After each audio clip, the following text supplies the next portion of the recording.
2018 کے اینڈ کی بات ہے، جب میں رمضان کے فوراً بعد کنٹینیوسلی میاں حضور سے کلینک پر ملاقات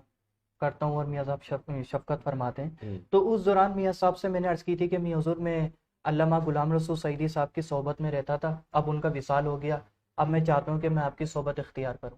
اور آپ کی صحبت سے میں وابستگی اختیار کرنا چاہتا ہوں۔ اللہ کے محبوب جو ہیں میاں حضور دامت برکاتہ عالیہ، آپ نے ارشاد فرمایا کہ چلو میں آپ کو بتاؤں گا، صحیح بتا دیجیے گا، ارشاد فرما دیجیے گا حضور، لیکن میں منتظر ہوں۔ اب روز ایک دن بعد 2 دن بعد میں میاں صاحب سے عرض کرتا کہ میاں حضور یہ بات ہے اور یہ معاملہ ہے، اب اس کو آپ نے اظہار محبت بھی فرمانا ہے۔ تو میاں صاحب ارشاد فرماتے میں بتا دوں، ایک دفعہ میں جب کلینک پر پہنچا تو میاں صاحب سورہ مزمل کا ایک نسخہ لے کے تشریف لائے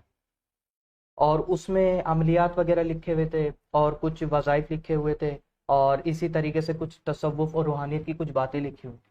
تو میاں صاحب نے فرمایا بیٹا شریار یہ ایک رسالہ ہے اور اس رسالے کی آپ نے تخریج کرنی ہے، اس میں جہاں جہاں عربی عبارات ہیں اس کے اعراب دیکھنے، اسی طریقے سے آپ نے اس میں جو موجود عملیات ہے اس کو دیکھنا ہے، اور ایک اصل مسودہ جو میاں حضور کے دست مبارک سے لکھا ہوا تھا وہ میاں حضور نے عطا فرمایا، کہا کہ یہ دونوں ہے، یہ میرے ہاتھ کا لکھا ہوا ہے اور یہ کاپی ہے، ان دونوں کو مرج کرو کہ کہیں کچھ آگے پیچھے تو نہیں ہے، اور جو کچھ تمہیں پوچھنا ہو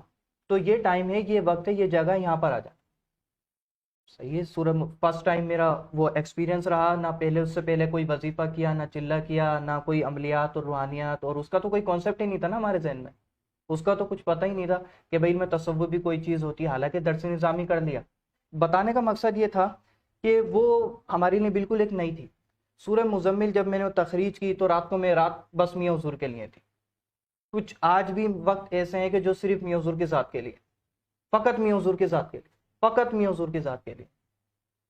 تو میں نے اب عرض کی، وہ سارا جو سسٹم تھا وہ سارا سسٹم کرنے لگا، تو کچھ ایسی چیزیں خواب میں اور ایک ایسی کیفیت آنے لگی کہ بالکل عجیب و غریب ماحول بن گیا، بہت ڈر گیا میں، بس کہ سسٹم ایسا لگ رہا تھا کہ نزا کا وقت ابھی قریب ہے۔ میں نے میاں حضور کے بارگاہ میں عرض کی، میں نے کہا میاں ایسے ایسے معاملہ چل، میاں نے کہا گھبراؤ نہیں، کچھ نہیں ہوگا، وہ ایسی چیز